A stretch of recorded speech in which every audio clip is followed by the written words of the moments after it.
last week on Gleeboot, they did the Britney Spears reboot. They changed the lyrics to Everybody Loves Counting. And Kate Hudson told Rachel she should play Shrek. And that's what we missed on Gleeboot. I'm still not over it. And you know what? I had that line playing over and over in my head this entire week. I made like 2 references to it yesterday at the beach. Yeah, I was going to say, Cullen was obsessed with it yesterday at the beach. Something else that I have been obsessing about, and I think eventually I will do this, but I've been obsessing over the womanizer thing you told me about your sister. Oh, that she thought womanizer was counting womanizer. I need to go and count that just for myself. How many womanizers are in that song? Sounds like Brittany is all about counting. Everybody loves counting. Everybody loves counting. Gleeboot. So welcome back to Gleeboot, the show where we get drunk and talk about rebooting Glee one episode at a time. I'm Cullen. Alyssa. And I'm Hannah. And today we have a special guest who one time didn't recognize me because I hadn't shaved and wore sweatpants, Elliott. Hi, everybody. Yes, that is true. Guilty as charged. I mean, I can imagine that must be a shocking sight because Cullen's always very dapper and he's just always ready for the day. I can imagine the sight. I was like, who is this person talking to me? Oh, it's Cullen under there. Okay. All And of good. course, there's me. I live with Cullen, so he's not always dapper around me. Alyssa sees the other side. Yes, the real me. So, Elliott, what is your relationship with the show Glee? Well, that is a very deep question. So Glee, I think it is full of fun, enjoyment, and love. I do have to say I was like an in and out Glee watcher, so definitely not somebody who maintained the storyline through and through, but it's so cute. It's so fun. Always puts a smile on my face. So I'm very excited to be here. Aw, awesome.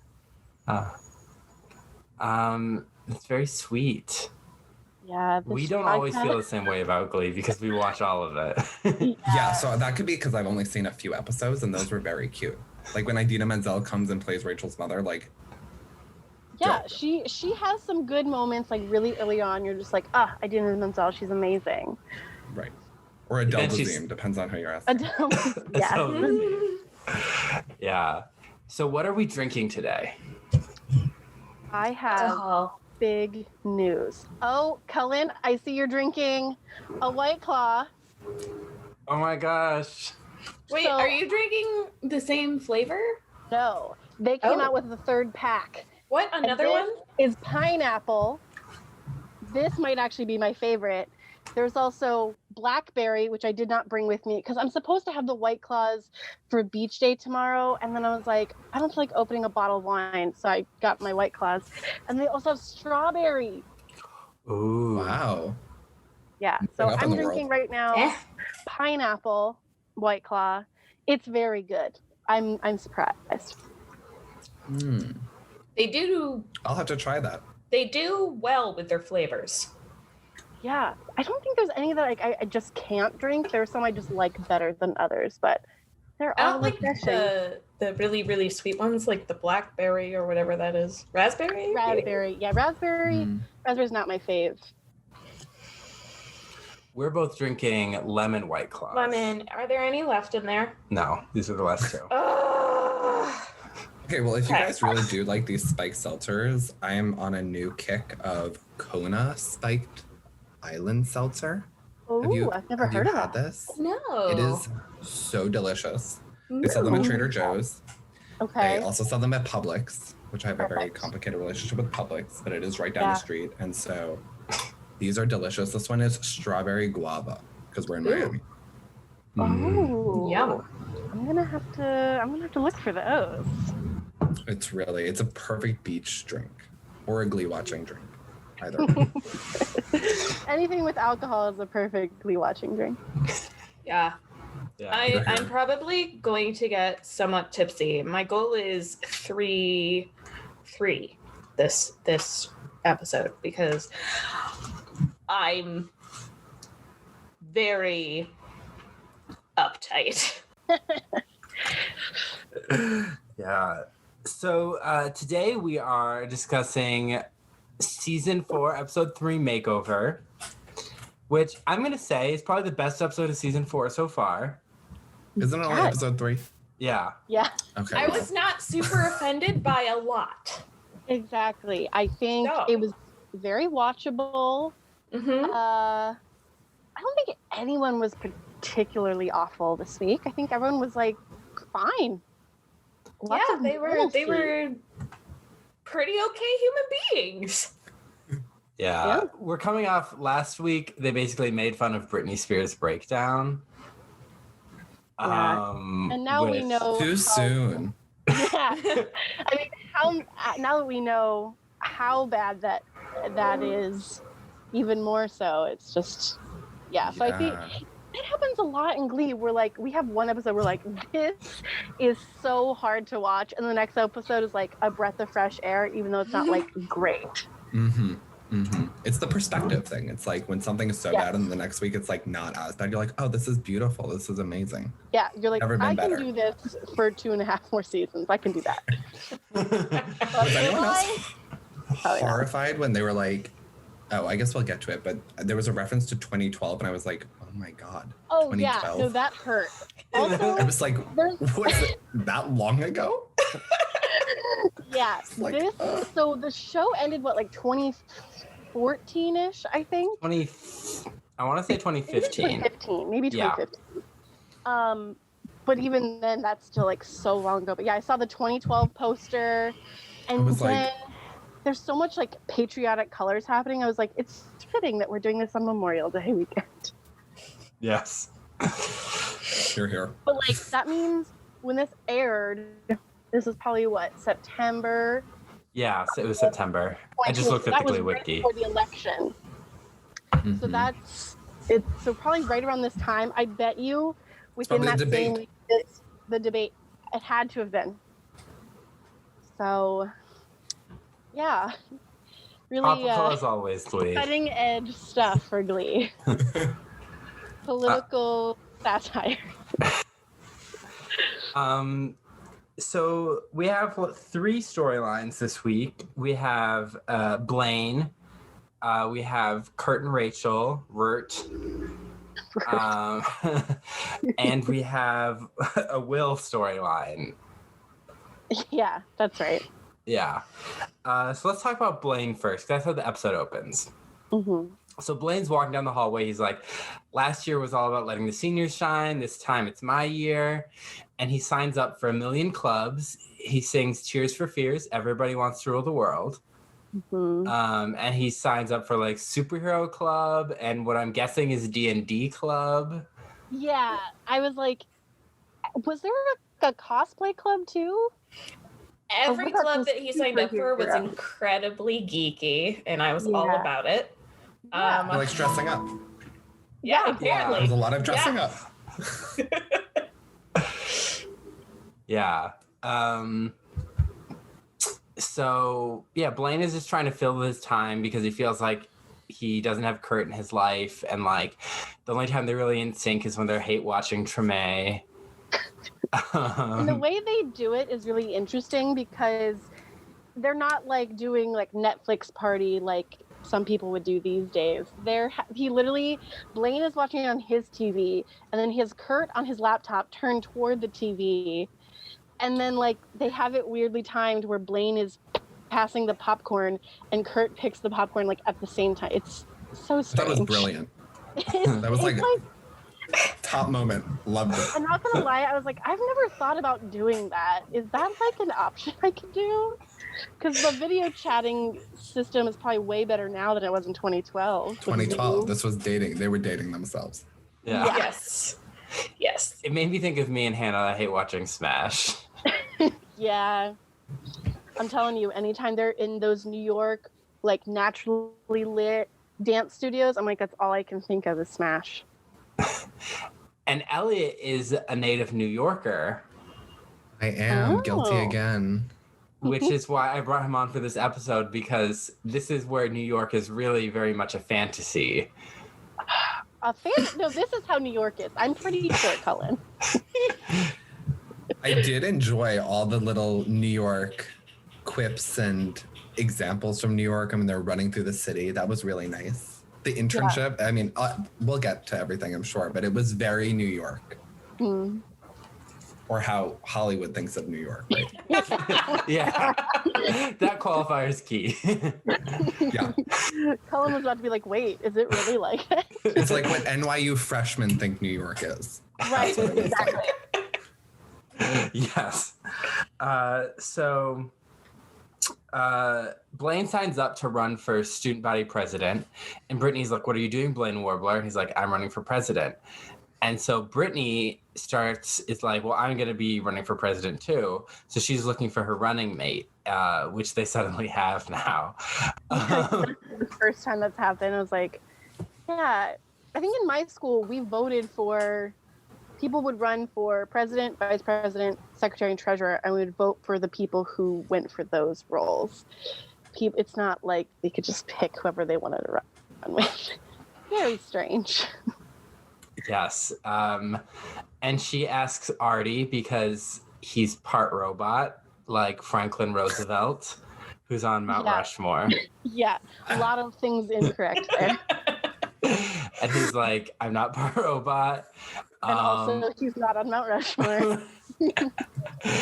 And he's like, I have all this stuff on my resume, like I don't need to worry about getting into colleges.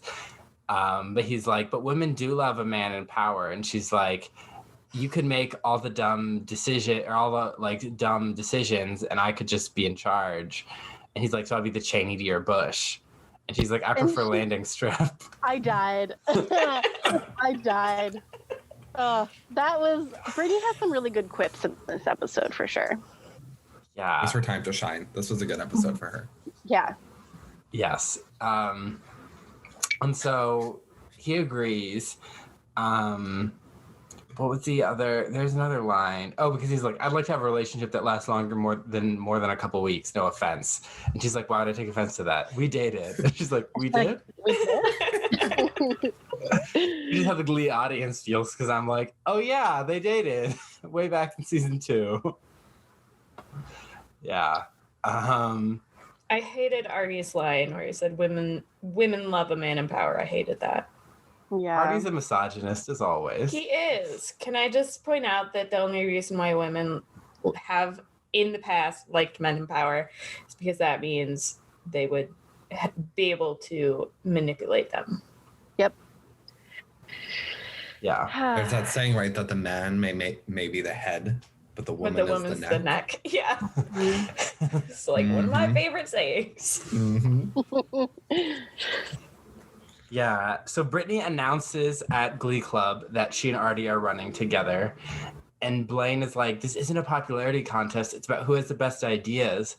And Artie's like, am I detecting sour grape? What the hell does that mean? I don't know. It was weird. Like, I get that, like, it's a reference to him being, like, maybe being a bit sour about Brittany's confidence or something. I don't know. Is this like the same thing as like salty now? Yeah. Is this 2012 salty? Right. Oh my god, I'm so sour grapes right now. We can bring this back today. We're gonna bring back sour grapes. It's happening. We're making a pact. Stop looking so sour grapes today, Cullen. So, and then afterwards, Sam is making like a face. Yeah, there's some face journeys in this episode too. Lots of face journeys, actually. Yeah, Glee loves a good face journey. And so then Sam is like, why didn't you ask me to be your running mate? I'd be perfect. And she's like, I didn't want it to ruin our friendship, but I think you'd be good as Blaine's running mate. And then, so she basically offers him up to Blaine as her running mate. And he's like, my family has food stamps, so you could get the sympathy vote. Though, I'm going to say it again, Sam's family is in Kentucky, and he was supposed to be living with Finn as of last season. lives in the school. Where does Sam live now? And then he was like, and then also like, I'm straight, so you get the not gay vote. Yeah, that was great. I love that part. My That's favorite always what part- people are going for, the not gay vote. yeah. That's a really hard vote to get. Right, exactly.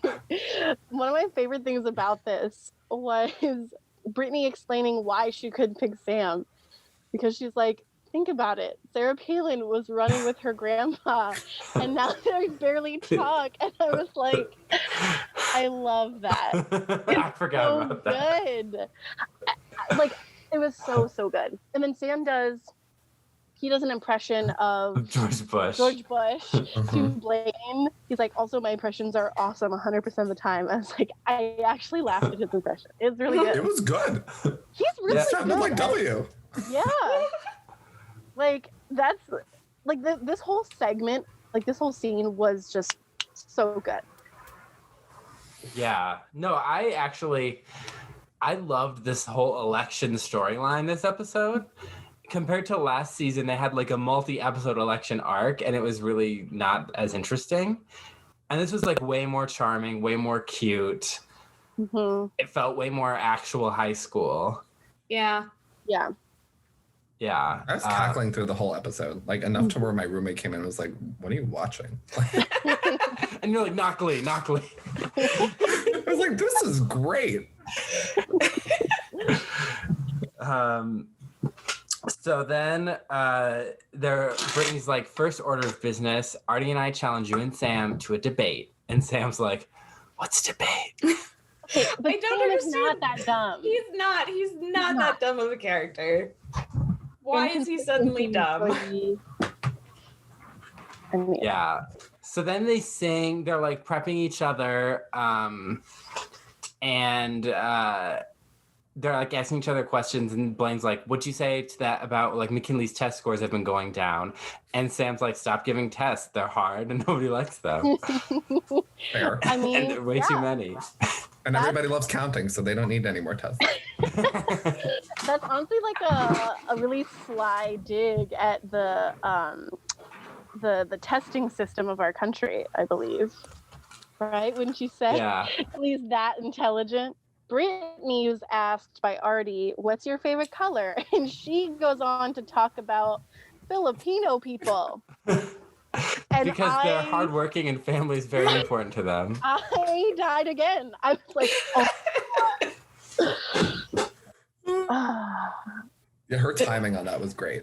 Yeah. Yeah. But what song are they singing, Sam and Brittany? Celebrity Skin. Huh. I don't think I know this song. I had What was never it heard it about? before. I hadn't heard of it. I had not heard it either. But like, I didn't understand why it fit. Yeah, I thought that was the biggest stretch song of the episode. It didn't really seem like it fit what they were Was it trying to because of talk the- about. First line of the song, something about a makeover. Yeah, it was like, make me over. And they're like, this is good. Well, take it. Yeah. And then they're like listening to the rest of the song, like, I don't think it fits. And like, no one's going to notice. I We're too did. far in it. I liked how it was different from songs Glee usually covers. Yeah, I was really into it because I was like, this is not the norm, but it's a good, interesting change. Yeah. And it was like a fun little sequence of them doing like makeovers and putting on presidential clothes and acting all presidential and Mhm. it fit their voices really well. I Yeah. liked it. And now it's time for the debate. Sue is hosting because Figgins is down with a case of religious fever. Whatever that means. And she's like, first two orders of business. One is like the incredibly horrible reality that the entire slate of candidates consists of Glee Club members. And the other is the fact that for no discernible reason, there's now a vice presidential field. terrific. Which I thought was kind of like Glee poking fun at itself for its inconsistency. Yeah, and they do that too earlier in the episode for the Will storyline too, which I can't wait to talk about that part. And then the debate is really funny. Like, Artie goes on and on about everything he wants to do, and Sam's just like, oh yeah, whatever Artie said. And then Blaine's like, what? And then they get a question from Twitter, and it's like, I heard you used to be a stripper. Aren't you ashamed? And he's like, no. I'm not. And music just starts inexplicably playing, and he just starts stripping. Oh my god! I mean, give the people what they want. I wanted it. Not gonna lie, me too. Yeah, because like so that's the second time we see his abs, because when he's doing that number with Brittany, he's like trying on the presidential clothes. We see his abs then on stage. They know what we want. Do it Did again. we talk Do it about again. how Blaine, when he was talking to Kurt, was like, oh yeah, I'm running for president with a former stripper as my running mate. I was like, okay, but he was a stripper as a child. So like, let's not shame him for this, guys. It's crazy. He's not ashamed of it, so No. good for He's him. owning it. Yeah, I don't think he could be ashamed of like anything. He's like, you know what? I did what I did. I had to help my family. Sam's very like we've talked about this before, how like Fan had all this like fragile masculinity and stuff, and Sam's very much like, oh, I do whatever I'm doing, and that's just what I want to do, and that's why we love Sam. Yeah. Yep. We love him. And earlier Sam tells Blaine to lose the bow tie. It makes him look uptight and like a young Orville Redenbacher. Yeah, and then Blaine takes off. He's like, oh, thank you. Yeah, immediately after Sam said that, I was like, he's not wrong. That if we were gifted with Blaine without the bow tie. Yeah, I have written here, Pimp and the Gimp, oh Jesus Christ. Because that's how Sue introduces them. Pimp and the Gimp. Oh my god. She calls Artie Stumples, I think. Yeah. She's getting more creative again with her nickname. She really wasn't doing that last season. Sue is always savage. That's the best part of this whole thing. Savage Sue. Yes.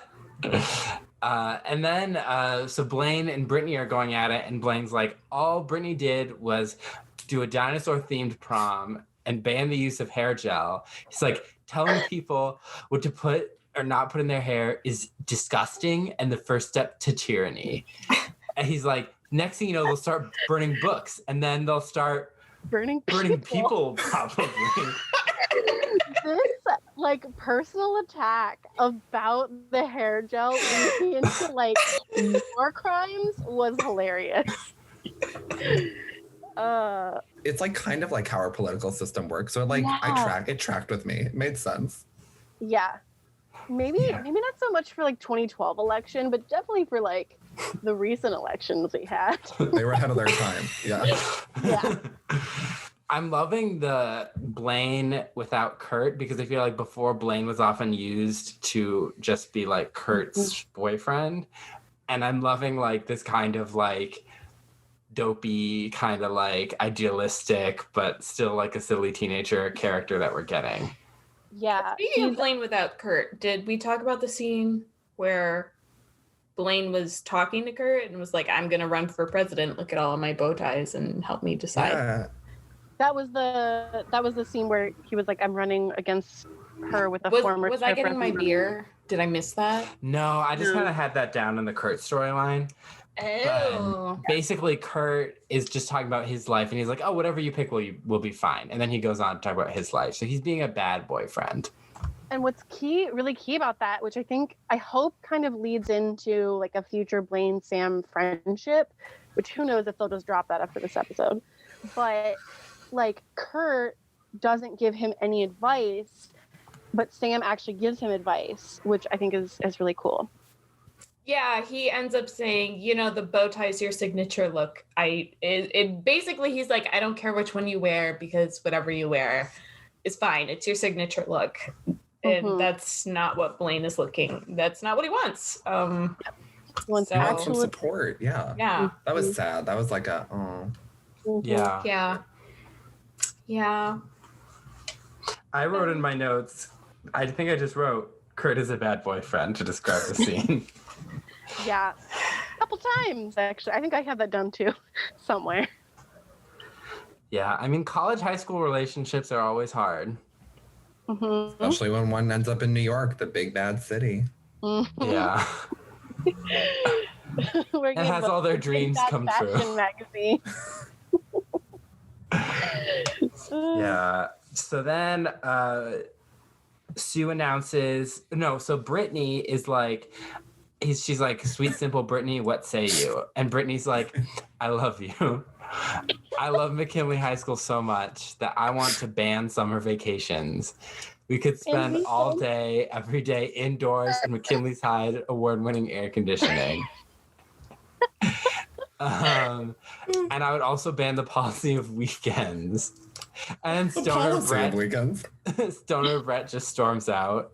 Because earlier when he says she says vice presidential field, he's like, separation of powers. He tried to start a chant with it and no one was having it. Also, did we mention there's 20 people in the audience all spread out?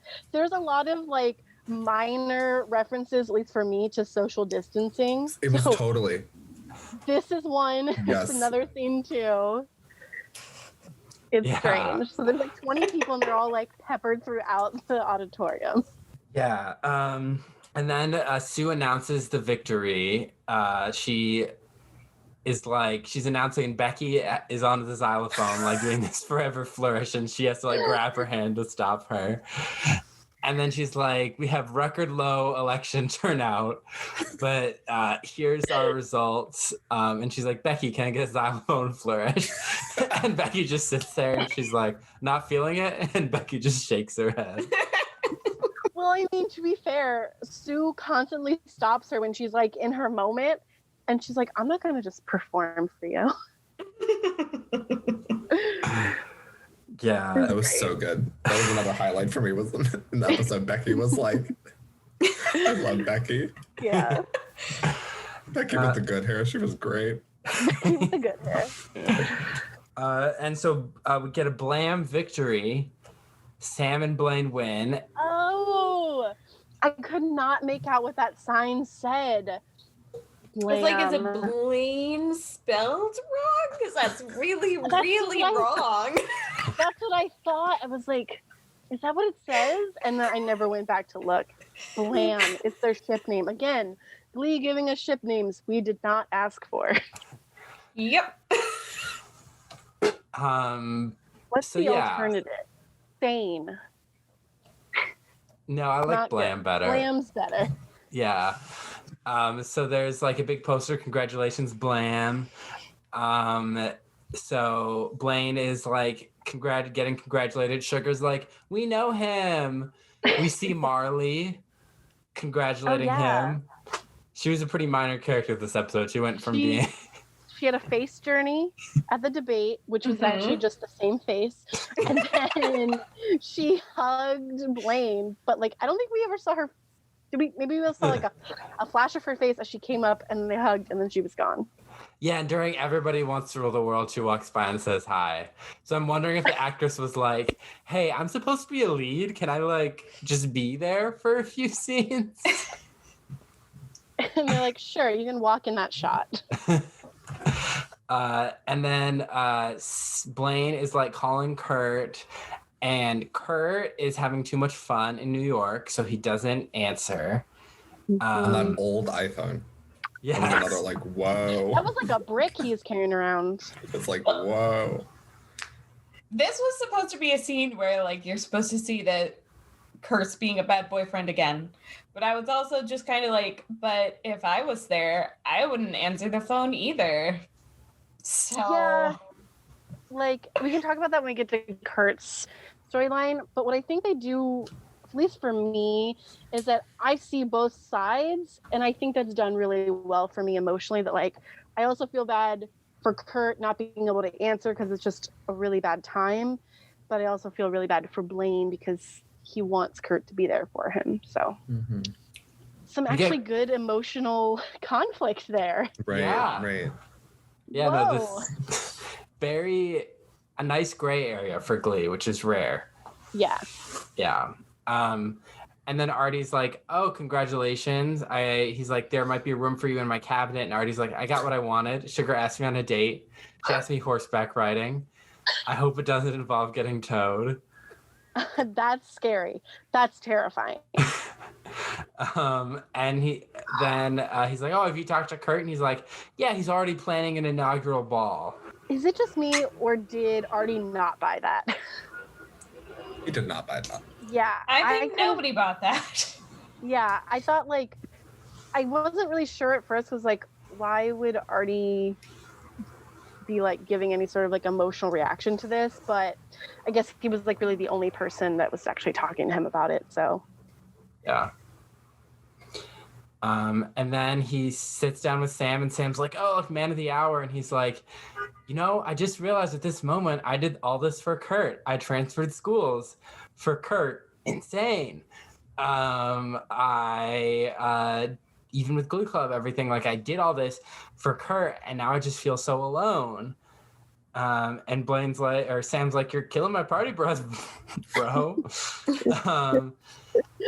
And Blaine's like, I don't know. And Sam's like, you know, I think what we did matters today. You're our first gay guy president. Gay guy president. Love that. And then you're like, you know, Kurt was the first gay kid I met, and I didn't really get all his Bravo jokes or fashion or Broadway, but, you know, we're bros, and like, I think if we can show people how we're cool with each other, that's important. And Blaine's kind of like, oh, thank you. And he's like, yeah, we're like Cyclops and Wolverine. And then they're both like, I'm Wolverine. And Sam's like, I said it first. to be fair, though, I think Blaine would be more Cyclops. Oh, yeah. Oh, for sure. But nobody wants to be Cyclops. Cyclops was my favorite as a kid. Cullen wants to be Cyclops. Yeah. Yeah. So then. Also, can I just ask, like, point of order, a question? Yeah. Where was that party being held? It was the breadsticks. That is Lima's only restaurant. Right. Oh, and that breadsticks makes another reference somewhere else in this episode. Yeah. Yes. Okay. Mm-hmm. Putting the pieces together. Yeah, Glee's like, we didn't forget about that reference that we have in our own show. Congratulate us. And we're like, you did the bare minimum. Yeah. So then that's really, Brittany joins Sam and is like, hi. And Sam's like, I voted for you. And she's like, I would have voted for you too, but I really wanted to win. And there's just like a nice little bonding moment. He like does an impression or something. She's like, you always know the right thing to say. So we're also getting some Brittany and Sam sparks. Mm-hmm. Yeah. You know, I'm going to go out on a limb here. Okay. And I'm sure this exists in the world. But Sam keeps saying that he's straight, and I feel like he's very bi. Interesting. Mm-hmm. Hot take. I think a lot definitely of got that vibe too. Yeah? Okay, it's not just me. Well, I was definitely like, and with what was going on with Blaine and Kurt, I was like, something fishy's going on here. This is some foreshadowing. Mm-hmm. Interesting. I don't know. I want him to be bi in the show. He's just so chill. Like, I feel like he would be cool with any sort of partner. Yeah, no, for sure. I can definitely see that. So if it's not in actual Glee, in the Gleeboot, make Blaine and Sam bi. Because we already talked about how Blaine could be bi too in the Gleeboot. Mm-hmm. In the Gleeboot, almost everyone's bi. In the Gleeboot, everyone is sim. They're all bi and pansexual. Yes. But yeah, I could see that with Sam, and I think a lot of people in the Glee fandom would side with you. Mm-hmm. I just feel like that's the way it is, even though he keeps saying he's straight. I'm like, are you sure? All right, it's canon. Sure. So yeah, that's the end of the Blaine / student election storyline, which was just overall very fun. Yeah, I think something that could have been really good to pair here, but we got it a little bit last episode, was Brittany being sad about Santana not being there.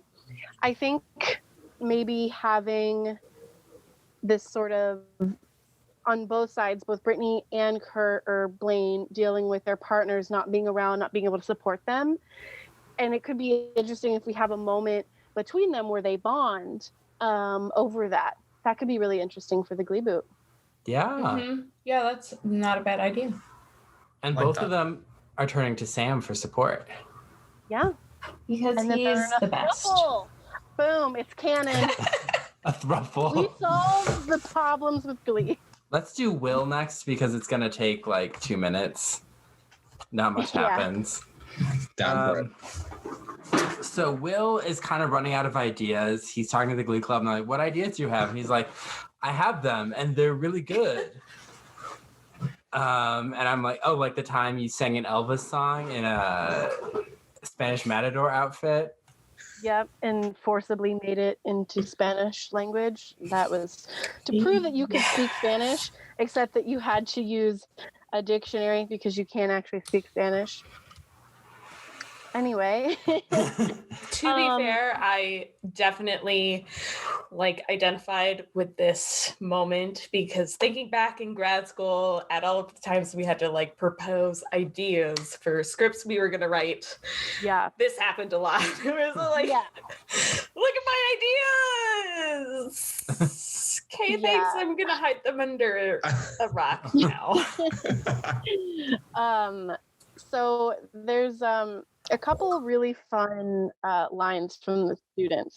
The kids literally make all of these references, all these questions to the actual, what audience members are probably asking the show. Why do some people at regionals get to sing 6 songs why other ones get to sing one? And then... Oh, Tina! It's Tina's one line. Yeah, I think that's the line. Tina starts it off hot. She comes in hot. She's like, are you gonna ask them what 1/3 vintage means? And then the other thing that Jake was speaking of competitions, are we gonna ever start preparing for WARS? And I was like, they're coming in hot, these kids. Yeah. And so Will's like, I'm out of ideas. Then he's telling Sue, my only ideas are classic TV show themes and a salute to autumn. Salute to autumn. What would that even be? I don't even want to know. Oh my God. But TV show themes? Are they gonna do an a cappella version of the MASH theme song and then the Brady Bunch song? I think it's just gonna be bad. Yeah. Whatever it is. I think a salute to autumn might be better. I'm trying to even think of what they could do. They would do the Hannah Montana song, obviously. I was in a bar the other night. No, did it come on? They played the Hannah Montana theme song. The you must have guitar. been- What? WeHo? Were you in WeHo? Where were you? I was in a gay bar in the Valley. That makes sense. But I just heard the guitar riff and I was like, is this the Hannah Montana theme song? I love that. It's great. So then, so Sue is like, you're dried up, William. You're facing the banality that is being a school teacher. You were chasing your bizarre childhood dream of Glee Club show choir national championship. And now that you've achieved it, facing the day-to-day, you can either end up an alcoholic, morbidly obese, or both. And we get these not degrading at all shots of the other teachers. Yeah, so the alcoholic version is just this old lady drinking out of a Flask. Thank you for words. And then the morbidly obese, quote unquote, is a woman eating a bagel. She's heavier set. And then the other person who is both is, I'm assuming he's pouring like those small little Like a like nip. yeah, of like probably vodka, I'm assuming. Is it Onto into like cereal? I thought it was a cracker. Oh. What? I have no But he has idea a what it It was a bowl. was. cereal bowl. I thought, It was a bowl. We didn't see what's in it. But yeah. I thought he was pouring it onto something on top. No. I think he poured it onto something. I don't think he did. I'm having like both recollections. Like I both of those remember things were him happening. Holding something like this. Like and a then Triscuit. Yeah. That's what I thought. Maybe he was eating a bowl of cereal and Triscuits with vodka on top at the same time. Right. Because that's on every menu. And this guy is also heavier set. And then like later in the conversation, she like talks about farts in He's reference like a crop dusting and his soupy butt crack. and he's like enjoying it. And I'm like, because the fat people are disgusting. Thank you, Glee. Thank I you. didn't understand that reference at all. I was like trying to like unpack it and like figure out exactly the sentence structure. It just wasn't making sense to me. It was a weird sentence. Yeah. Yeah, but it was just like, I think that was the moment that I was totally checked out. It was like, really? I was like, I get that it's 2012, but like, really? Again, Glee thinks being fat is a sin. As I said, I just edited and posted our season 4 premiere. Yeah, actually, like, what am I talking about? Because we also have that character who's becoming actually like really important to someone's story. So yeah, we're gonna keep getting that message probably. Cool. Great. And then they have the show choir meeting, and people are going over districting laws, and we get the return. In which they are social distancing. Am I right? They are. Yes, Second they are. time. I was Four like, desks, what 4 is people. They're all like 5 feet away from each other in a circle. They're not even desks. They're like the circle tables. Are They're like they? the lunch Yeah. tables. Oh, I That's was like, It was weird. what visually is odd. happening? it's very strange. But so he's the president of this bylaw committee. I don't know how he became president. That is What are his questionable. qualifications? He won nationals. Right. That's it? That was the only qualification. Okay, Yeah. cool. Wow. So when you win nationals, you automatically become president of this weird adult club. Weird adult club. Yeah. That's a good way to put it. This weird adult club that defines the purposes of children's clubs. Yeah, there's like redistricting in show choir, which I found to be very interesting.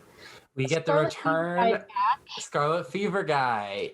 That not who's a writer on the show. yeah. Oh, We found that out. So remember in the Glee Project season 2 episode? yes, they brought the writers on? Yeah, and he was one of them. Yeah, but I didn't recognize him as Scarlet Fever guy. Yeah, so we talked about it during that episode, but yeah, so he's a Okay. writer, Melissa. So now I you mean, know I'm sure that. to be like, I Yeah. hate you. Now I Was that know. the gluten-free guy or the other one? The one from Gilmore Gluten-free Girls? guy. It was the gluten-free guy. Yeah. Is he in Gilmore Girls? Yeah. other it one. was- what's his name? I feel like his name is Kurt in Gilmore Girls or something like Yes. that. Yeah. Oh, that's funny. And then so then Scarlet Fever guy's back and he's like, I can't hear. Are these carrots gluten free? And then he talks about his show choir lost all their funding, and how they're going to be next, and he's going to have a shame Triscuit. He doesn't care if he has to spend all night on the potty. And then Because Triscuits have gluten in them. yes.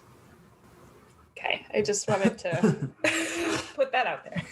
And then they're like, what about the new blue ribbon panel that's going to be evaluating arts funding? And they want bigwigs like Meryl Streep or Demi Lovato, who will later be on the show. Spoilers! Even though I have no idea who this person is. I mean, I've heard the name. I just have no face to connect to it. And then so then Will's like, what about a show choir director who just won a national championship? And they're like, good luck to you. I don't understand how he thinks that that's celebrity status. I don't get it. I don't either. It is Glee. It is Yeah, Glee. there you go. Yeah. And so he is like, he comes into Emma's office and he's like, I need to speak to my guidance counselor, not my fiance. Because she's a guidance counselor for the children. Yeah, right. So. Not the faculty. And he talks about wanting to be on this blue ribbon panel, and she's like, and so Emma tells Will to follow his dreams. And then he asks Sue for a letter of recommendation, and she already wrote him one that says he's a direct descendant of Harriet Tubman, and he delivered her babies with his bare hands. I was dying. Dying when she reads neither this. of these things are true. Where did she get the direct descendant of Harriet Tubman thing? It was wild. Oh my god. And she's like, I want you out of here. And finally, I think I mean that in a good way. Which was like a nice Sue line. Like, it's still kind of mean, but then she's like, but actually it's kind of nice. So I'm like, that's clever. Nice for her. Yeah. Exactly. Let's talk about Rurt. Rurt. Okay. Kurt has his internship interview for Vogue.com, which he just got with his 0 qualifications resume. And he also, last episode was last episode or the one before, he was like, oh yeah, I'm going to get an internship, or I'm going to get an interview for big publication. And that was it. Just Vogue. That was the only idea he had. And we're like, well, you better be goddamn lucky then. Turns out he Apparently, he's is. 100% lucky. That's all it is. You don't know that everybody who goes to New York achieves their dreams? That's always what happens. You get exactly what you want. The first try. Yeah, the very first try. It's not try again. It's try and succeed. But the thing is maybe we just need hippo brooches. Like if we all have a hippo brooch, we can get our dreams. That's the moral of the story. That's what I came away from the If I have episode. to wear a hippo brooch, I don't think I want my dreams.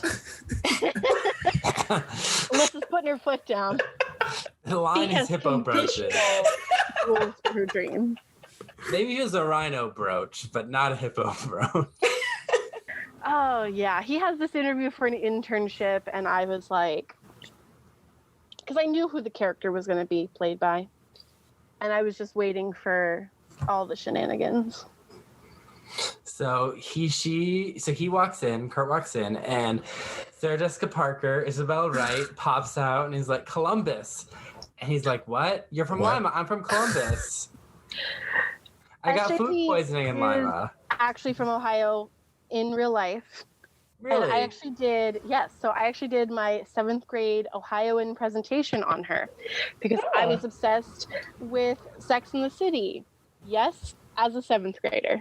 Oh my I goodness. don't remember. Here's the thing. I don't remember if it was awkward to have said Sex and the City in my class or not, or if I just completely glossed over the biggest part of her career or not. I don't remember my presentation. I just remember the garbage drawing I did of her silhouette so I could have like a poster to hold up because it was like my face and her body. It was very stupid presentation. I love this project. But that's my Hannah's Corner for today. But yes, SJP is from Ohio. Fascinating. A fun New York fact is that if you live in New York long enough, you always see Sarah Jessica Parker somewhere. And so I have had multiple SJP sightings. Wow. And she is very, very tiny. Yeah. Like she looks like normal size in this episode, and I was like, there's no way. Like, she's teeny. I thought her outfits, though, were flawless on this episode. I loved much her more outfits. consistent than Sex and the City. When Elliott and I went to visit Elliott in New York, we saw RuPaul. Really? We did. On the train. On the A train. Oh, God. We saw more than RuPaul. RuPaul flipped us off on the train. What? Yes. No. For what reason? Were you guys like Okay, snapping a well, picture? so there's like two reasons. There's probably the real reason, the reason that I really think was the reason. So the real reason is that Cullen and I were trying to take a picture of RuPaul from across the train. And so that's when we got flipped off. But I think it was because I now have a documented picture of RuPaul in this horribly ugly orange sweater. And I think that was it. It was like a walk of shame in the morning wearing this ugly orange sweater. I'm sorry, Ru, if you're going to listen to this podcast, but it was true. It was an ugly sweater. And now I have documentation. Wow.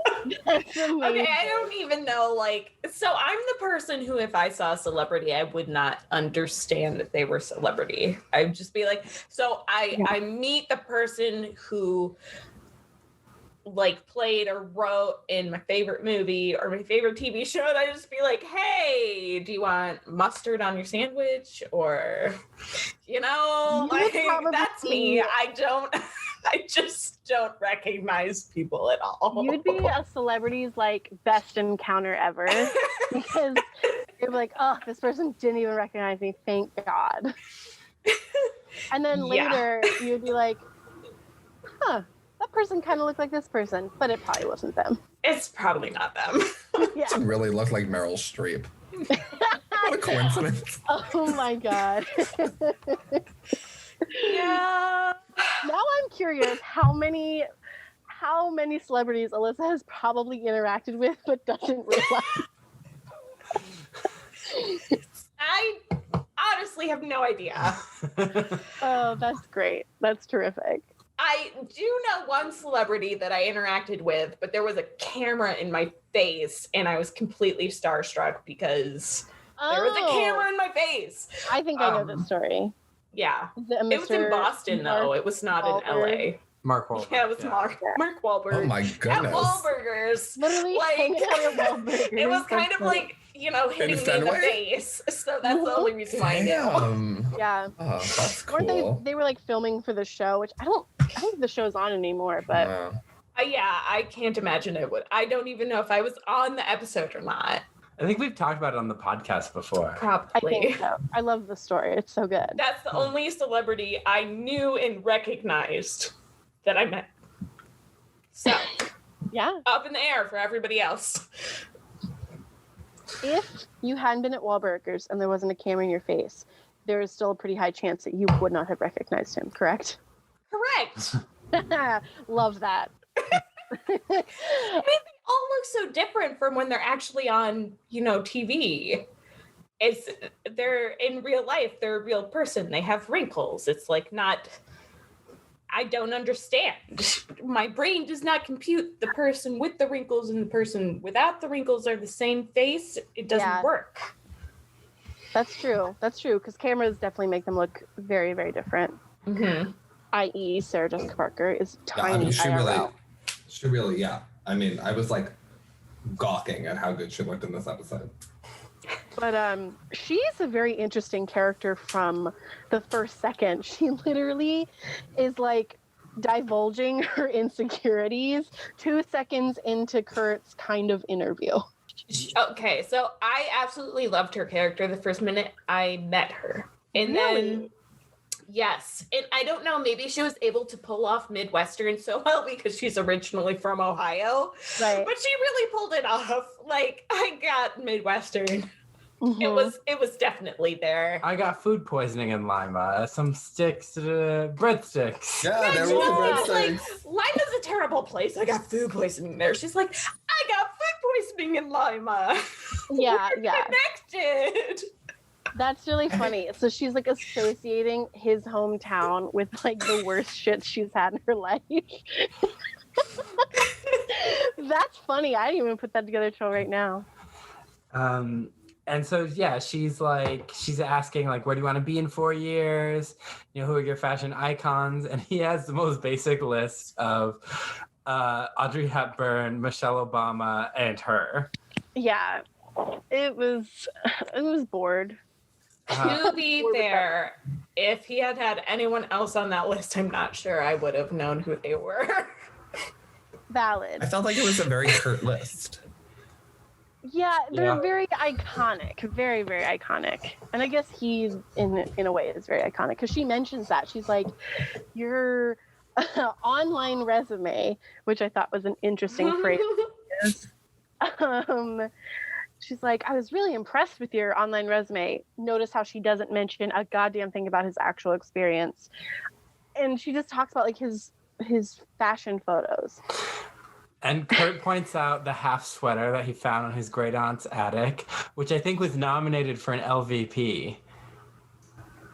The sweater he was wearing? The half sweater that he wore when he sang Perfect during I Kissed a Girl. I remember that. I wonder who... I think I nominated it for LVP. I want to say it was you. Yeah.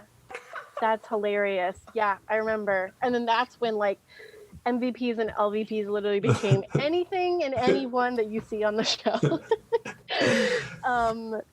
But yeah, and this interview was like literally 2 minutes, maybe. The interview was like not an interview. And that's a generous word, an interview. Yeah, it's not real life, so. But that's very much like the Hollywood, New York impersonation, like take on it. It's either like they love you immediately and like you're in. Yeah. Or like the Miranda Priestly, like that's all type of thing. Yeah. So it's not like that in real life? I mean, I can't give away all the secrets of New York. But it's a little bit more nuanced than that, I'd say. Yeah. Well, I'm never going to New York, so you can tell me. It's fine. Okay, off the record, you can tell us. What I did like about, like, I actually, SJP's character, Isabel, throughout the whole thing, like, the insecurity she shows, I feel like is actually, you see that a lot in New York, because the sense of, like, a lot of people come there to reinvent themselves, to start anew. And there's always a sense of, like, did I do it too much? Is it enough? Like, and I think she did a really good job of showing that, though. Like, even though she made it to Vogue, she still has all these insecurities, and there's still like all of these things going on that make her doubt herself. Yeah. Which I thought was done well. I think if this was like maybe like the 5th or 6th week of his internship, I would be like, okay, this makes sense. But literally in the interview, I was like, already? Okay. I was like, at least Kurt knows what he's getting into, I guess. I had this really weird feeling. So I had this idea that I liked her, but I felt this strange, like sense that she was going to steal one of his ideas. Interesting. Which we can talk about later. But this is just the initial sense in the interview that I got. Interesting. Yeah. I think something else that was really interesting to me about this was that it had, like, this specific moment when Kurt gets the internship, it really seemed a lot like, this is a Sex and the City reference, how Carrie got her job with, I'm pretty sure it was also Vogue, as a writer. Like, it was very like, she came in and basically immediately had the job on the spot. So it was also kind of like that. So yeah, there's definitely a trope going on here. So yeah, meanwhile, they have like a meeting to talk about like their ideas at Vogue, and they're talking about leather, and this guy is like, faux fascist, you get a belt, you don't get a belt. No, leather, but in unexpected ways. And she has like at least 6-minute pause when right before she says leather, but in unexpected ways. Unexpected leather. What are you thinking? What was the first thing that comes to your mind when you say unexpected leather? Well, not belts and chunky boots, apparently. Apparently not. I don't know, but I wouldn't have thought lingerie. No. Like, I don't know. I would have thought like assless chaps. Yeah, I was thinking like a Berlin sex dungeon. Yeah. You know. But like, not like, she's thinking like leather negligees, this other lady who's not on her the socks, yeah. Like, she's thinking like delicate but also rugged lingerie. It's like, I don't know how you can do that. But. It works for unexpected because you're like taking the person's clothes off, and then suddenly it's like, did not expect to see leather there. How high? Yeah, right. It's true. chafing? Guys, what about leather glasses? Glasses. Interesting. That is unexpected. It is. But there was a very interesting reference to mental health where she was like, are you off your meds again? Cool, stay off them, because this is the kind of crazy I want you to be. And it's like, Yeah, I was like, no. Nice. As an emerging psychologist, no.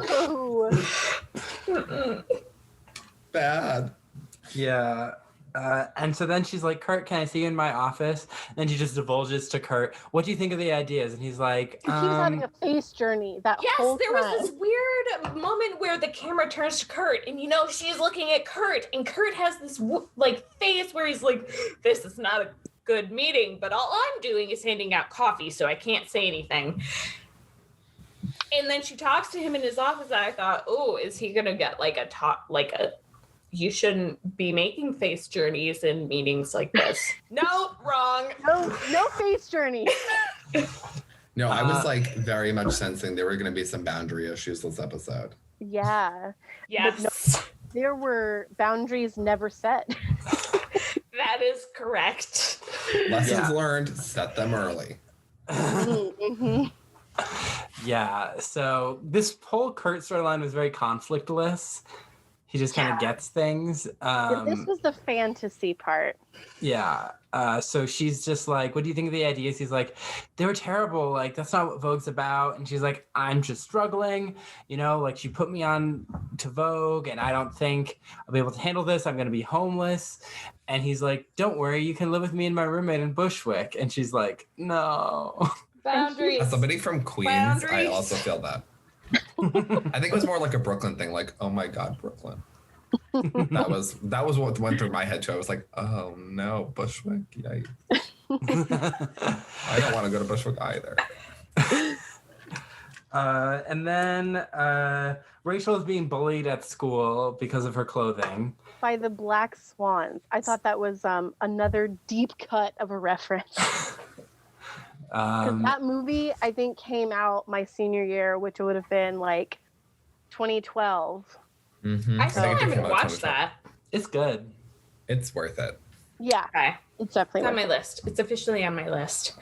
I just want to announce to the world, to the listeners, and then you can announce it to the world. Yes. I have finished my third beer. I met my goal. Proud of you. So then Kurt's like, because you're dressing like you're still in Ohio, this is New York, you need to reinvent yourself. And she's like, I don't have money for a new wardrobe. And he's like, maybe you don't need to buy it. And so they break into Vogue. They're also eating Chinese food. Like, they're eating out too much. That's going to add up. That's my realism note for the episode. But anyway, yeah. To be fair, they didn't break in. He has a key card, so they just went. But they would have had to get past a person at the desk, and they would have had to been like, "Why the fuck are you here at?" I'm assuming 1:30 if they're coming from Bushwick, depending on how far that train ride is. Like, they're gonna have a lot to answer about, and there was still no breaking. Trespassing. There we go. It was just entering at odd times. Yes. Yeah. Entering at odd hours. How dare you? That's against the law. So you unpaid intern. It's unprofessional what he does. Yes, very. It's very unprofessional. He takes her into the couture vault, which could withstand a nuclear blast. As it should. Then Isabel comes in with the security guards and is like, what's going on, Kurt? And for a moment you think Kurt's gonna get in trouble, but then he's like, oh, we just wanted to give my roommate a makeover. And she's like, you had me at makeover, no consequences. Nope. And so the security guards just leave. She closes the door and she starts singing a mashup of Just the Way You Look Tonight and You're Never Fully Dressed Without a Smile from Annie. Yeah. And they do a makeover sequence where they're putting Rachel in like ball gowns. And they do her hair too. Yeah, her hair now has like a waviness. Yeah, which I was like, did they have a curling iron? But then I'm like, SJP's probably got one of those mini ones in her purse. Yeah. So what time did they leave? 5 a.m.? Great question. Probably. It's like you look really fresh for 1:30 a.m. makeover. Yeah, and then they went to dinner or went to some place to get hot dogs Gray's afterwards. Papayas, which has very good hot dogs. So they did that. That is true. They had to have got home at like They didn't 5 or sleep. 6. Like, no. Yeah. New York. Who needs The sleep city in that New never York? sleeps. Yeah. So they do this makeover, and because earlier Kurt says, "I thought you were at dinner with like Yoko Ono." She's No, like, it they was canceled. Steve Buscemi and Yoko Ono was like, Which is like, what in the world? Yeah, I And was then like, she those people said- would never be at dinner. Then she said they canceled again. I was like, listen, if you're trying to get them to meet with you, there's just some friction there, clearly. And so then Kurt is a bad boyfriend again. Like, he's talking on the phone with Blaine. He just keeps talking about the video and ignoring Blaine and talking about how excited he is. And then Isabel tells him that she's going to put that Anna liked the video. She said, great. And she's going to print it out and frame it. Just the email, she's like, I sent it to her, and it says, great, -- Anna. That's it. She's like, I'm going to frame this. I was like, oof. It's a small frame. Yeah. And they're going to redo the video with Karolina Korakova. Is that the name? Kuchova, yeah. whatever. Kuchova, yeah, in Bali. But they're going to give Kurt credit for the idea. Which I guess is good. Yeah. And she's like, yeah. Kurt, I know your dream is to go to NIADA, but you have a great taste in fashion. And I could see people lining up, A-listers lining up around the city to get your designs. She says this to him when he's wearing a sweater that has like a fox printed on the front, and then he has like a keychain tail. I think her It's judgment Glee. is a little off. A little bit. Yeah, Carrie Bradshaw would not have been happy with that statement. No. No, she wouldn't have. And he calls her his fairy godmother. And she's like, I'm famished. Let's go to Indochine. So he's already getting lunch with his boss. Yeah, because the lady who is like leather underpants comes in and they're like, we're going to scrap the whole leather idea. Meet us back here in an hour. And then they go get lunch. And I'm like, fabulous. So that's really the end of the Kurt stuff. And then we pivot to Rachel. She's warming up with her new look, and Brody comes in, just lurks in. Everyone in Glee loves a lurk. Love the lurk. And he's just like, oh, you look really great. And they talk about makeovers, and she's like, oh, like you needed a makeover. And he's like, I was scrawny and I had a unibrow, and seniors showed me how to wax. Wait, hold on. Can we pause for a moment on the fact that you never truly settle into New York. Yeah, I think 3 beers was a good idea. New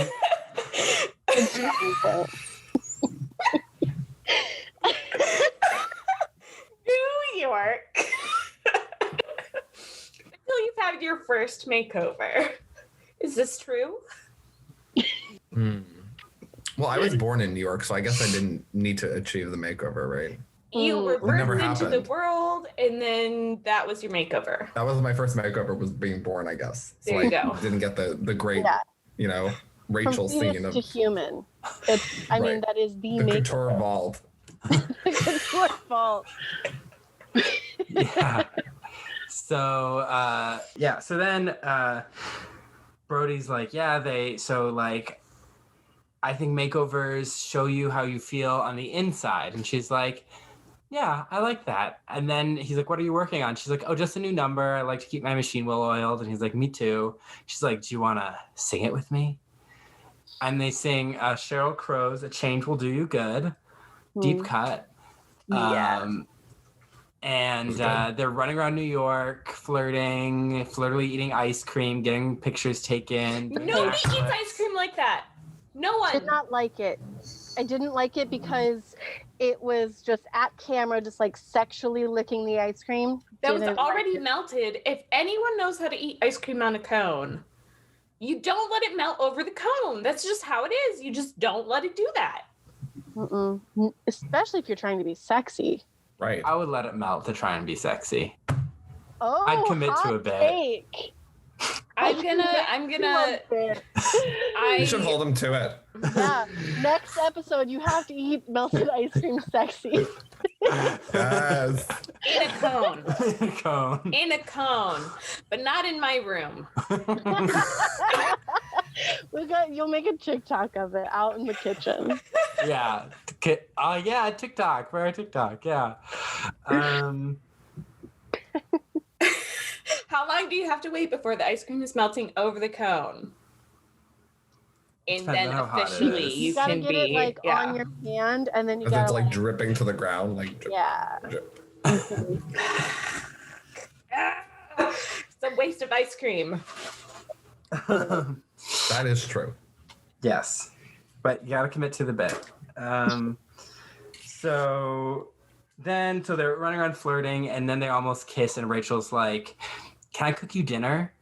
So then I went, she can't cook. and you were right. She sets the duck on fire, and she Who cooks duck? Maybe she should have Yes, started thank with you. duck in a Bushwick apartment that has a rinky-dink stove. Yeah. Maybe How about that was some a bad choice. Pasta. ramen? Ramen, perfect. Yeah. Macaroni and cheese. Something that just involves boiling noodles and mixing it with something. Something that looks fancy, but really is not fancy at all. Exactly. even just like Duck killed chicken me. with sauces. No, the duck I'm really not did it gonna for lie, duck is delicious, but you should not cook that as the first meal you're ever cooking. It's also a college student me. Yes. in New York cooking duck. Duck is expensive. Yes. Uh-huh. Yes. It's a fancy chicken. Chicken is more expensive enough. Yeah. It's a fancy And then chicken. she burned it. She Ugh. You did more than burn it. she set it aflame. She set it, and then she It was pouring wine on incinerated. it. And I was like, honey, don't pour wine on it. That's going to make that work. Oh. Just like throwing the sparkling wine. I'm like, oh my god. Like, don't do that. She's Like, never was I that dumb been. in She's college? never I'm like really been in sour charge of the grapes kitchen. about her ruining that death. Sour grape. And so Brody knocks on the door, and she answers, and he's like, "Oh, you're smoking," and she's like, "It's the duck." I laughed out loud at that. This episode was funny. It Yeah. was. I was Um, cackling. And then they're like, she's like, they're eating pizza and they're flirting. They're talking about how he used to love Ace of Base and how she grammar corrected a love note she got. That was really funny. And I was like, you know what? I have a might have similar done that story. too. Well, I Yeah. was during this scene, I was thinking how long ago we signed Rachel to Allyssa and how we're like, I don't know about that, but I'm like, this is an Allyssa thing. This is the worst thing. Yeah. It's almost kind of like reversed, but there was, I want to say my senior year or junior year, someone like went through, and you know how you switch your papers with someone and then they go through and they mark your errors and you mark their errors. Oh, I think you've told the story. Yes. Well, I got my paper back and there was like a P, an R, an O, and an M circled. And I was like, what the fuck is wrong with these? It's not grammatically wrong. What's going on? I finally figured out after like 15 minutes that this guy was asking me to prom. Did you end up going with them? No. Oh, that's right. did I remember not. this story. That's funny. But it was like, it's sort of a similar story. And I'm just like, I can't believe. Wow. Okay. I wonder which writer this happened to. So then Rachel and Brody, Brody's like, as lovely as this is, I'm hands off. And then 2 seconds Sure. later, he starts kissing her. I She literally gives him Was a that look. like a tease or something? I didn't understand that keeping his line. promise from last episode. He's like, except that every time we talk or I think about you, I'm going to think about us kissing. And she gives him a look and they kiss. And I'm like, why couldn't she have said, maybe I want you to kiss me? Yeah, a little bit of consent there or something. Yeah. It was just kind of an awkward situation. I think like the communication was lacking. Yeah. Do we want to And then- wait for this next part? Oh, here it comes. And then Right. Finn, It's really awkward. there's a knock on the door. She Dun, comes dun, to the dun. door. And I say, oh, guess who? And she's like, oh, it's just Kurt. He's always forgetting his keys. Ah, ha, ha, ha. And then she runs over. And it's Finn. Ooh. And Brody stands up and he's like, oh. And Rachel's face, though, like, as soon as she sees who it is, she looks devastated and very guilty all at the same time. Yeah. Not good. And I literally just go, uh-oh. Rachel journey. Yes. Honestly, that is not what I read in her emotions at all. Really? What did you read? I read disappointment. Yeah. Yeah. I was reading, like, the devastation of it being him and not Kurt. Yeah. Right. He's enjoying Disappointment that he's here and that she can't get it on with Brody anymore. Yeah. Definitely was a way to end an episode. I was like, whoa. Yeah. Overall, this was pretty well structured, all these stories. They were, some of them overlapped in a really great way, I think. I think it was a pretty well structured episode, which is, again, very, very odd for Glee. Yeah. Yeah. I liked it a lot. Yeah. 10 out of 10. Fine episode. Not surprised that Finn randomly showed up when she was kissing another man. Yeah. Kind of was able to predict that. Not sure why he is out of the army suddenly and why he didn't call. Like, did you lose your phone or... Maybe he's on leave. I'm sure we'll find out, but I mean, he could still be in the army. Maybe he's on leave. I'm curious. Yeah. Or maybe he quit the army. Because he was It's like, possible. oh, it fucking sucks. So now it's Ta-ta-ta, Tina time. Tina one line time. for Tina. One. And it was she came in hot. Yeah. Doesn't she Very always? sassy. Very sassy. No, Tina's I the would best. say like half the time she's very subdued. The other half the time she's incredibly spiny. Mm-hmm. Yeah, that's a good explanation of it. She's Tina. Mm-hmm. I love it. Tina Okay. Cohen She can Chang. be sour grape. Like the same way that her name She can. sounds. T, which is spiky, and Yeah. Na, which is very subdued. T, Na. Okay. Beautiful explanation of her name. Tina. I love it. Yeah, so MVPs and LVPs. Elliott, who is your least valuable player this episode? Your least favorite character? You know, honestly, I really gotta say Rachel. Yeah. I feel like she didn't do it for me. Like she was giving off that little bit like the whiny Rachel, I think was like coming out a little bit this episode. And she wasn't moving it forward for me. Yeah. Yeah. Valid. Yeah, she was very stuck this episode. I'm going with Sue for making fun of fat people. Don't That's love also it. bad, yeah. Don't Yeah. stand it. But I did love a lot of her other lines throughout the episode. But so specifically that, didn't love. I'm gonna go with Kurt because he was ignoring Blaine, and also because he randomly, like 100% is lucky and got all of his dreams to come true, except we had a random reminder that these actually aren't his dreams. So Yeah, that's true. But you should change your dreams to these. yes, Because they become very easy to you, and you're clearly taking that for granted. his Yeah. storyline was so unrealistic and just like he got basically everything anyone could ever want, and then we were reminded that he doesn't actually want that, so it makes him even more unlikable. Remember when he sold his car a couple weeks ago, and then he had so much money to live in a motel until he found a place, and then Rachel conveniently needed a new roommate. Yeah. And they moved. So literally, since Kurt got there, everything has just been peaches and cream. Yeah.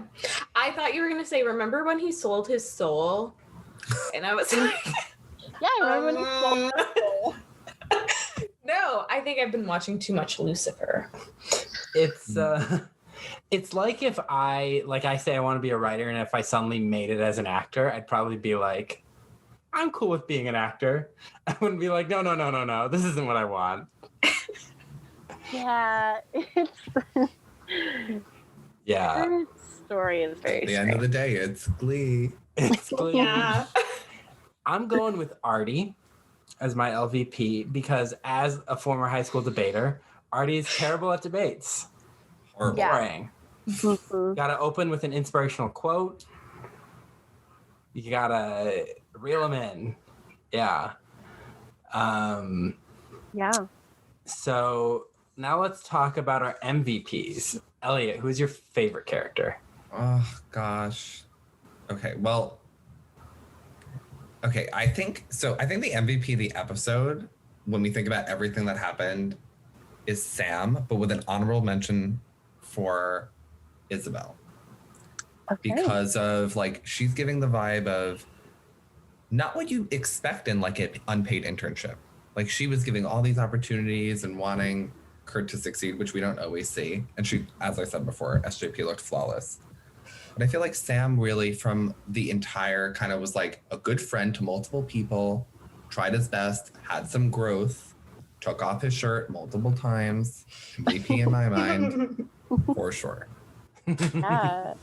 Yeah, Sam was definitely, I think Sam's my runner-up, my honorable mention, because like I said, he was a great friend, very supportive, and his impressions were on point, and his abs were very sharp.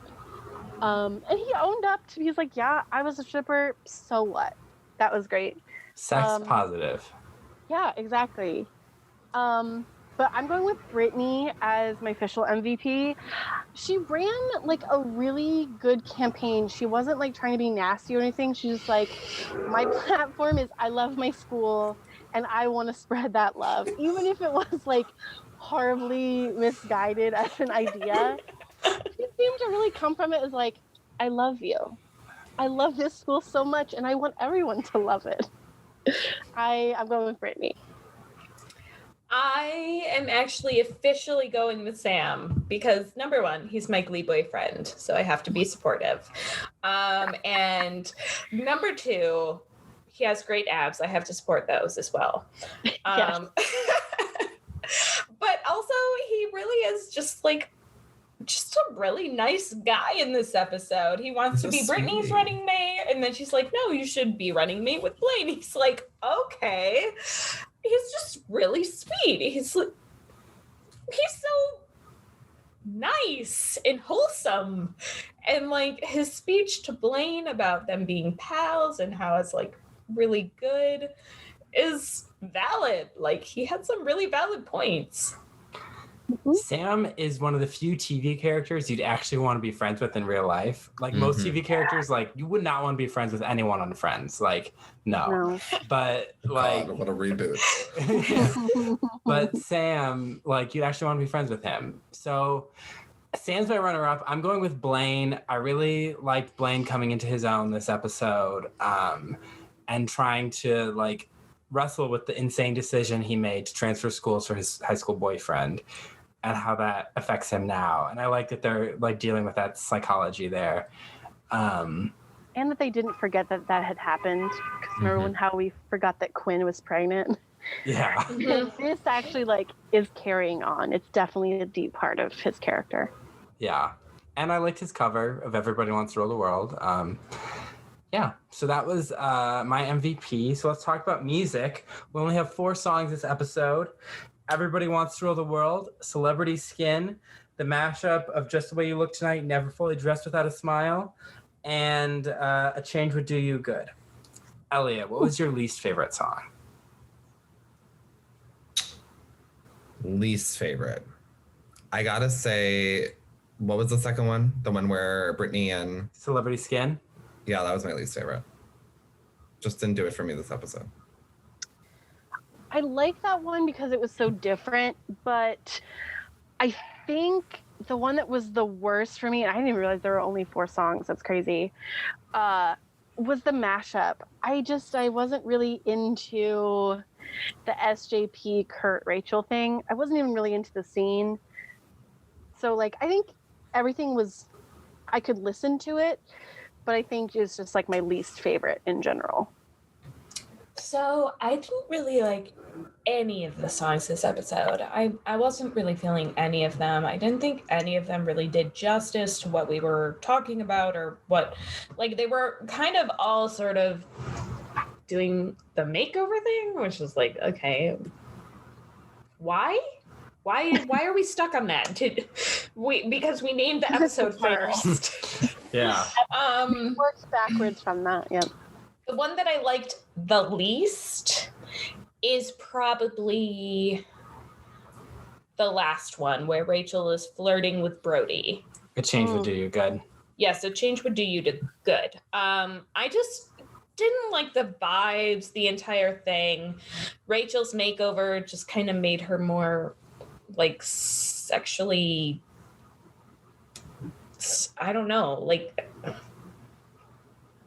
I don't even know what her makeover did. She just wore black with She fishing. became a New Yorker. She wore black.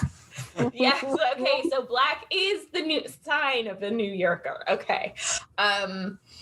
Yeah, in that song, I don't trust Brody. The entire song they were flirting, and then we see where that gets her. She's cheating on her fiance now. Yeah, it was just, it led up to terrible, terrible decision making. So I'm going with that one. I'm going with that one too. I didn't care for it. It was like a fun sequence. Like, I didn't hate any of the numbers this week, but I just didn't like the song that much. It was weird. So now favorite songs. Elliott, what was your favorite song?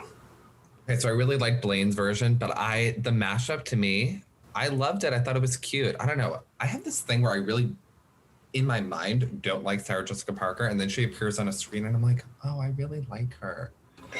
And that was like the whole mashup. I was like, this is so cute, and how they're doing it at 2 a.m. in the morning in the vault. I'm like, oh, this is so, I love it. So I to me, and I thought it highlighted their voices pretty well.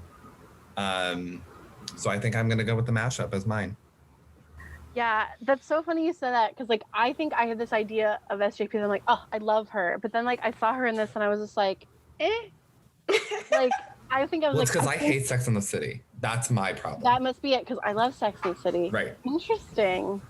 Yeah, I think the mashup, like I think everything I could probably listen to again, but I think my favorite was pretty much because I love the song Everybody Wants to Rule the World. I thought Blaine did a pretty good job. But yeah, nothing really like stunned me this week. It's very just kind of middle of the road. Yeah. For me, it was between either the mashup or Everybody Wants to Rule the World. And the reason why I have decided that my most valuable song this episode goes to the mashup is because I remember the song and liking the song, and I remember remembering the song Everybody Wants to Rule the World, but I don't actually remember the song now. Like, right. It didn't stick with me. I have no memories of that scene. So the one that I have memories of is the mashup. So I'm going with that one. Valid. I'm going with Celebrity Skin. I thought it was fun. I thought it was different. I loved like what they were doing and like the homages to presidential clothing, and I thought it was fun. So they're all different. All different this episode. Yeah. Yeah. So Elliott, thank you so much for coming on. Thank you so much for having me. This was an absolute blast. It was so great chatting about Glee and life and 2012 and sour grapes, and it was great. I loved it. Thanks for having me. Thanks for coming. Where could we find you on social media? great question. So I am on Instagram. Please follow me. I am Elliott _Royal, ROYAL, Elliott with 2 T's, if that rings a bell to anybody. LL T. So yeah, you can find me there. Cool. You can follow Gleeboot on Instagram, Twitter, and TikTok. We are at GleebootPod. You can also follow us on Tumblr, gleebootpod.tumblr.com. You can follow me on Instagram and TikTok at your boy Ryan99 and YouTube at your boy Ryan. You can follow me at a.m.swearingen on Instagram, and I would like to officially put out an apology for last episode when I threatened to kill people. I forgot about that. Out of context, that must be terrifying, Elliott. Sorry about that. I probably will not kill you, but I will call the police, and I will definitely get one of those things that prevents you from following me. What is that called? I don't know what you're talking about. It's like a sheet of paper that means nothing. A restraining order. Yes. A piece of paper that means nothing. Wow. What a Like Cullen was like, yeah, a restraining order. He knew exactly. Well, let's not just talk about how fucked up our system is. All right. Hence the threatening to kill people. I feel like that's more of a deterrent. But hey. What if the restraining order was like allowing you to kill that person? This is a bad conversation. Oh my. Yeah, let's not go there. Let's go ahead. Tune in next week for an episode called The Breakup. Yay! I wonder what that's about. Oh I no. wonder. It could be so many. Oh, you're right. Shit. Who's going to do it? All of them. The Glee Club's breaking up, and this is the end of Glee. One more episode, guys. We can do it. All right. See you next week, guys. Bye. Bye. Bye. Gleeboot.